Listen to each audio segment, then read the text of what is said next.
Hello everyone, welcome to this session. Here we are discussing about difference between CPM, critical path method, and PERT, program evaluation and review technique in network analysis in project management. First, we recapitulate network analysis. Network analysis is a system which plans projects both large and small by analyzing the project activities. Projects are broken to individual tasks or activities which are arranged in logical sequence. It is also decided as which task will be performed simultaneously and which others sequentially. A network diagram is constructed which presents visually the relationship between all the activities involved. Time, cost, and other resources are allocated to different activities.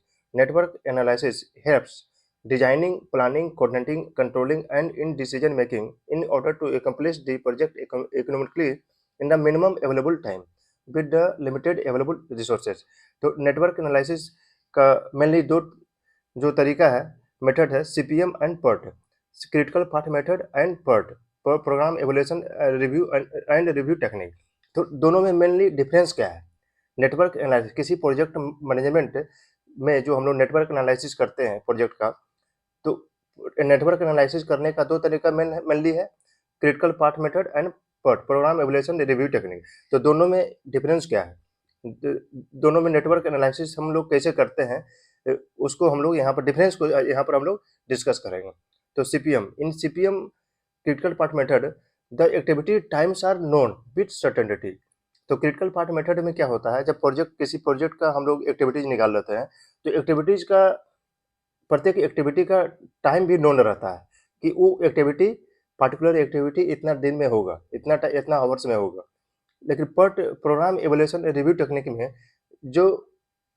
Activities रहता है उसका time हम लोग सिर्फ estimate करते हैं तो उस टाइम को एस्टिमेट करने के लिए हम लोग 3 टाइम को गेस करते हैं कंसीडर करते हैं automatic time most likely time and pessimistic time तो इसको हम लोग डिटेल से देखते हैं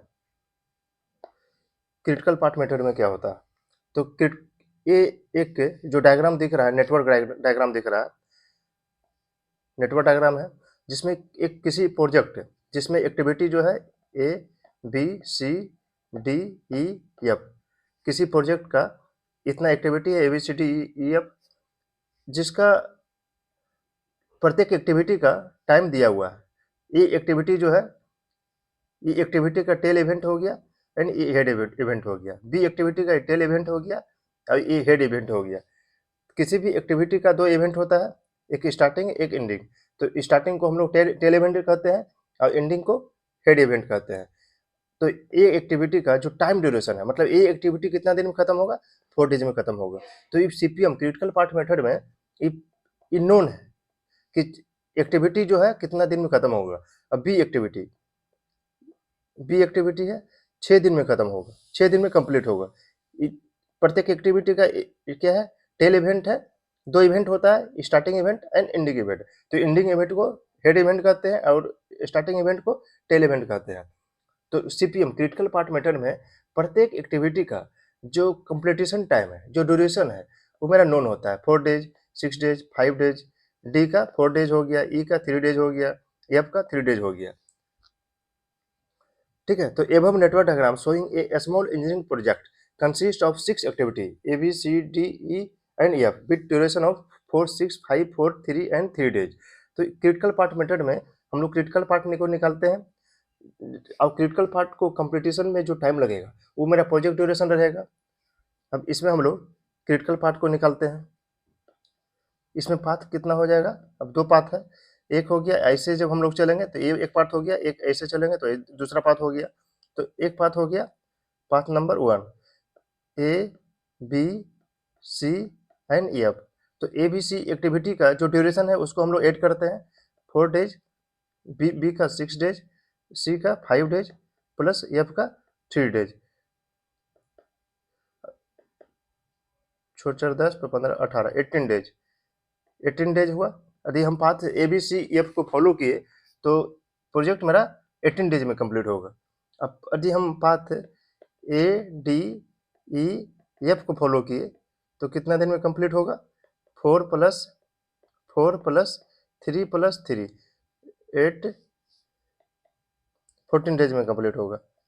ठीक है, तो जी इसमें लॉन्गेस्ट पार्ट को हम लोग क्रिटिकल पाथ बोलते हैं। तो क्रिटिकल पाथ मेरा क्या हो जाएगा, A B C F. Longest part को हम लोग क्रिटिकल पाथ बोलते हैं, A B C F longest part. ठीक है, तो इन नन ये वाला नॉन क्रिटिकल पाथ हो जाएगा। तो नॉन क्रिटिकल एक्टिविटी इसमें कौन कौन सा हो जाएगा, डी एंड ई। तो यहाँ पर प्रोजेक्ट ड्यूरेशन कितना हो जाएगा, 18 डेज। तो क्रिटिकल पाथ है यहाँ पर, critical path A B C and F. Critical path का ड्यूरेशन जो हो गया मेरा यहाँ पर, critical path duration 18 days. Project completion time, project completion time 20 days हो गया। अब यहाँ पर दो बॉक्स जो दिख रहा है, ये दो बॉक्स में एक स्टैंडर्ड, जब हम लोग नेटवर्क एनालिसिस करते हैं तो प्रत्येक एक्टिविटी का जो टेल इवेंट है और हेड इवेंट है, उसमें दो बॉक्स हम लोग डालते हैं,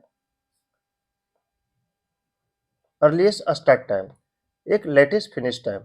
ठीक है, तो किसी भी नेटवर्क एनालिसिस जब हम लोग करते हैं तो उसमें टोटल 4 टाइम को हम लोग कंसीडर करते हैं, earliest start time, earliest finish time, latest finish time and latest start time. तो latest finish time and latest start time हम लोग बैकवर्ड से करते हैं। मतलब ये मेरा नेटवर्क है, नेटवर्क बना हुआ है। ठीक है, ये प्रत्येक A B C D E and F activity, F activity मतलब इसका tail event and head event. तो प्रत्येक का हम लोग earliest start time and latest finish time निकालते हैं। अब तो अर्लीस्ट स्टार्ट टाइम जो है, earliest start time and earliest finish time हम लोग फॉरवर्ड से करते हैं, फॉरवर्ड से निकालते हैं, और latest finish time and latest start time backward से निकालते हैं। ये सब ऑलरेडी हम लोग पिछले क्लास में हम लोग डिस्कस कर चुके हैं। ठीक है, तो सीपीएम प्रोसेस में क्या हुआ, मेनली सीपीएम और पर्ट एनालिसिस का डिफरेंस यहाँ पर देखना है। तो सीपीएम प्रोसेस में जो एक्टिविटी है A B C D E F, activity का टाइम ड्यूरेशन, जो कंप्लीटेशन टाइम ड्यूरेशन है वो मेरा नोन रहता है, सर्टेन रहता है। ठीक है, जैसे ए एक्टिविटी 4 डेज में कंप्लीट होगा, बी एक्टिविटी 6 डेज में कंप्लीट होगा, पहले से मेरा है। अब जैसे किसी एक प्रोडक्ट को हम लोग बनाते हैं, ठीक है, जैसे इस बोतल को हम लोग बना रहे हैं, इसका थ्रेडेड पोर्शन है, इसका कैप है। ठीक है, कैप है और ये बोतल का बॉटम पोर्शन है। तो इसमें क्या क्या एक्टिविटी होगा, पहले एक रॉ मटेरियल को खरीदेंगे, रॉ मटेरियल को परचेज करना एक एक्टिविटी हो गया, ए एक्टिविटी। और बॉटम पोर्शन का में क्या क्या मशीनिंग होगा, बॉटम पार्ट में क्या क्या मशीनिंग होगा, पहले बेंडिंग होगा। तो बेंडिंग एक एक्टिविटी हो गया, बी कर लेते हैं। उसके बाद इसमें फिनिशिंग होगा, फिनिशिंग सी एक्टिविटी हो गया। अब कैप, कैप पार्ट को हम लोग देखते हैं, कैप पार्ट का बेंडिंग करेंगे तो डी एक्टिविटी हो गया, उसका फिनिशिंग ई एक्टिविटी हो गया। उसके बाद हम लोग दोनों पार्ट को हम लोग असेंबली करेंगे, तो असेंबली मेरा फाइनल हो गया।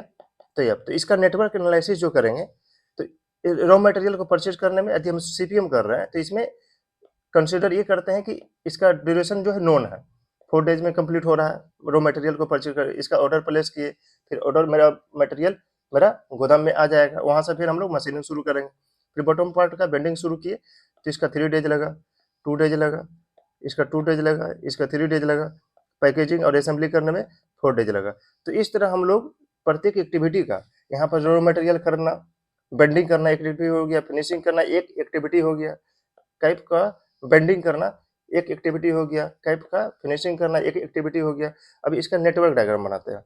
रॉ मटेरियल को खरीदे, यहाँ पर रॉ मटेरियल परचेज किए, एक एक्टिविटी हो गया, इस तरह करके। अब ये वाला क्या है, ये मेन पार्ट, बॉटम पार्ट। ठीक है, बोतल का बॉटम पार्ट एक कैप बनाना स्टार्ट किए, यहाँ से हम लोग बेंडिंग स्टार्ट किए, कैप का बेंडिंग स्टार्ट किए, और यहाँ पर बोतल का बॉटम पार्ट का बेंडिंग स्टार्ट किए, और ये फिनिशिंग हो गया। मतलब A B C D and E, this E F. अब ये दोनों पार्ट यहाँ पर फिनिश होगा, उसके बाद हम लोग दोनों पार्ट का असेंबली कर देंगे एफ। तो इस तरह हम लोग नेटवर्क डायग्राम बनाते हैं। ठीक है, तो सीपीएम प्रोसेस में क्या होता है, एक्टिविटी का टाइम ड्यूरेशन नोन रहता है, पहले से हम लोग को पता रहता है कि 4 दिन में खत्म होगा, 3 दिन में कंप्लीट होगा, 5 डेज में कंप्लीट होगा। अब प्रत्येक एक्टिविटी पहले किसी प्रोजेक्ट को बनाना है, उसका एक्टिविटी को निकाले, एक्टिविटी को टाइम को निकाल लिए कि गेस कर लिए कि इतना दिन में कंप्लीट होगा, इतना दिन में कंप्लीट होगा, या तो नोन है कि एक्टिविटी रॉ मटेरियल मेरा 4 दिन में आ जाएगा, बेंडिंग 2 दिन में कंप्लीट हो जाएगा, फिनिशिंग 1 दिन में कंप्लीट हो जाएगा, असेंबली 2 दिन में कंप्लीट हो जाएगा, ये पहले से नोन है। तो उस सीपीएम प्रोसेस में मेरा नोन रहता है। अब पार्ट एनालिसिस हम लोग देखते हैं। अब program evolution and review technique में क्या होता है, ये जो एक्टिविटी है ABCDEF, सारा एक्टिविटी का जो टाइम ड्यूरेशन है वो मेरा सर्टेन नहीं रहता, अनसर्टेन रहता है, फिक्स नहीं रहता है। तो इसका टाइम ड्यूरेशन जो है TEA मतलब एक्सपेक्टेड ए एक्टिविटी का जो एक्सपेक्टेड टाइम जो निकालेंगे, ठीक है। तो यहाँ पर TEA मतलब ए एक्टिविटी का जो एक्सपेक्टेड टाइम हो गया, बी एक्टिविटी का एक्सपेक्टेड टाइम हो गया, सी एक्टिविटी का एक्सपेक्टेड टाइम TEC हो गया, in same pattern DE and EF का एक्सपेक्टेड टाइम। तो यहाँ पर टाइम जो है सर्टेन नहीं रहता है, फिक्स नहीं रहता है, अनसर्टेन रहता है। पार्ट एनालिसिस में जो टाइम ड्यूरेशन रहता है अनसर्टेन रहता है, और ये अनसर्टेन टाइम को, एक्सपेक्टेड टाइम को हम लोग कैसे निकालते हैं, 3 टाइम को कंसिडर करके करते हैं, optimistic time, most likely time and pessimistic time, ठीक है। तो एक्सपेक्टेड टाइम जो हम लोग प्रत्येक एक्टिविटी का, यदि ए एक्टिविटी का हम लोग एक्सपेक्टेड टाइम निकाल रहे हैं तो TO optimistic time, 4 TM most likely time and TP pessimistic time by 6। तो ऑप्टिमिस्टिक टाइम मतलब क्या होता है, ऑप्टिमिस्टिक टाइम पार्ट एनालिसिस में प्रत्येक एक्टिविटी का जो एक्सपेक्टेड टाइम निकाल रहे हैं, प्रत्येक एक्टिविटी का ऑप्टिमिस्टिक टाइम, सीपीएम में क्या था, ये टाइम ड्यूरेशन नोन था, पहले से नोन था, लेकिन पार्ट एनालिसिस में वो नोन नहीं रहता, लेकिन प्रत्येक एक्टिविटी का तो कुछ न कुछ टाइम ड्यूरेशन में तो कंप्लीट होगा, तो एक्सपेक्ट कर रहे हैं, तो वो एक्सपेक्टेड टाइम कैसे निकालेंगे, optimistic time, most likely time and pessimistic time. तो ऑप्टिमिस्टिक टाइम मतलब क्या होता है, it is a shortest possible time if everything goes perfectly without any complication. It is estimate of minimum possible time to complete the activity under ideal condition.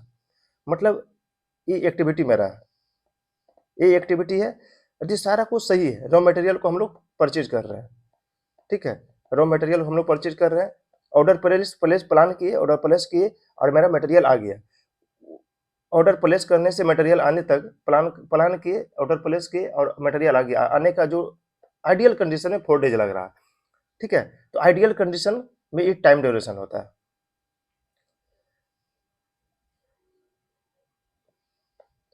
ठीक है, ideal condition में यहाँ पर time होता है।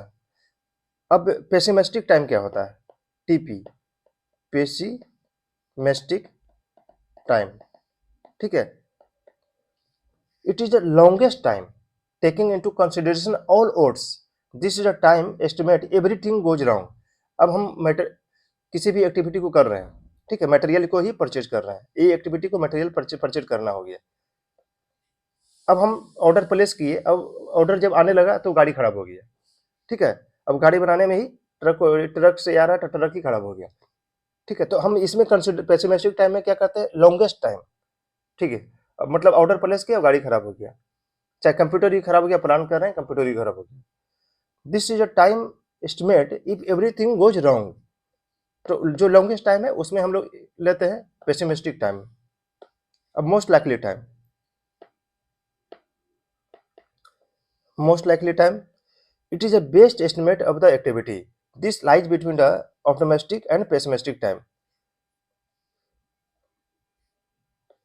तो क्या होता है, most likely time best estimate of activity time होता है, जिसको ऑप्टिमिस्टिक एंड पेसिमिस्टिक, जब ऑप्टिमिस्टिक टाइम हम लोग कंसिडर कर लिए, पेसिमिस्टिक टाइम निकाल लिए, उसके बाद मोस्ट लाइकली मतलब मोस्ट लाइकली टाइम क्या है, दोनों के बीच में हम लोग एक टाइम कंसिडर करते हैं, तो ये best estimate of activity time है, ठीक है।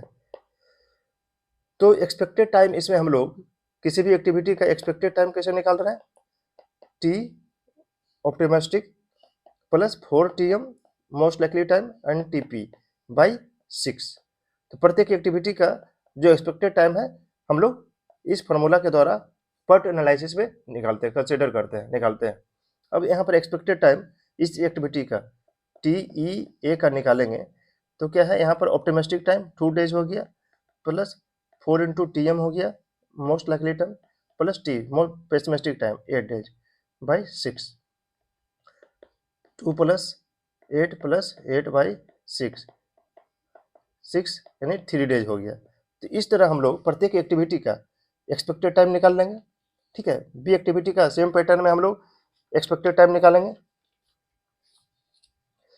तो जैसे टी ई बी का निकालते हैं, टी जो optimistic time 2 plus 4 into T M का वैल्यू 5 प्लस पेसिमिस्टिक मतलब 8 हो गया बाई 6, तो 2 प्लस 20 प्लस 8 बाई 6 यानी 30 बाई 6, सो 5, यहाँ पर 5 आ गया। In same pattern C D E F का हम लोग निकालेंगे। मतलब प्रत्येक एक्टिविटी का एक्सपेक्टेड टाइम हम लोग यहाँ पर कैसे निकालते हैं, optimistic time, most likely time and pessimistic time. ये तीनों टाइम को हम लोग पहले एस्टिमेट करते हैं। ठीक है ना, ऑप्टिमिस्टिक टाइम कितना होगा उस एक्टिविटी पार्टिकुलर एक्टिविटी का, मोस्ट लाइकली टाइम क्या होगा, पेसिमिस्टिक टाइम क्या होगा, उसके बाद हम लोग एक्सपेक्टेड टाइम निकालते हैं। ठीक है, तो पर्ट नेटवर्क एनालिसिस में प्रत्येक एक्टिविटी का ये तीनों टाइम ड्यूरेशन मेरा जब हम लोग प्रॉब्लम सोल्व करेंगे तो दिया रहेगा, optimistic, most likely and pessimistic. और सीपीएम एक्टिविटी में क्या रहता है, प्रत्येक एक्टिविटी का जो टाइम ड्यूरेशन है, कंप्लीटेशन टाइम ड्यूरेशन है, उसमें एस्टिमेशन नहीं करना है, टाइम ड्यूरेशन मेरा दिया रहता है, सर्टेन रहता है, फिक्स रहता है। तो सीपीएम और पर्ट एनालिसिस में मेनली ये डिफरेंस है। प्रत्येक एक्टिविटी का सीपीएम में टाइम ड्यूरेशन सर्टेन रहता है, लिमिट रहता है, पहले से फिक्स रहता है, जबकि पर्ट एनालिसिस में क्या होता है, अनसर्टेनिटी ऑफ एक्टिविटी टाइम। ठीक है, इसमें एक टाइम ड्यूरेशन एक्टिविटी का मेरा अनसर्टेन रहता है, कुछ फिक्स नहीं रहता है। ठीक है, तो एक्सपेक्टेड टाइम हम लोग कैसे निकालते हैं, इसमें 3 टाइम को कंसीडर करते हैं, pessimistic, optimistic and most likely time. अब तीनों को जो है एक ये जो फॉर्मूला है इससे कोरिलेट कर देते हैं एक्सपेक्टेड टाइम निकालने के लिए। ठीक है, तो इस तरह हम लोग देखें सीपीएम और पर्ट में मेनली डिफरेंस क्या है। क्रिटिकल पाथ मेथड और पर्ट एनालिसिस को जब हम लोग नेटवर्क एनालिसिस में के द्वारा जो एवल्यूएशन करते हैं, वो जो दोनों को फॉलो करते हैं, सीपीएम और पर्ट एनालिसिस में जब हम लोग नेटवर्क डायग्राम बनाते हैं तो दोनों में मेन डिफरेंस क्या है। Thank you.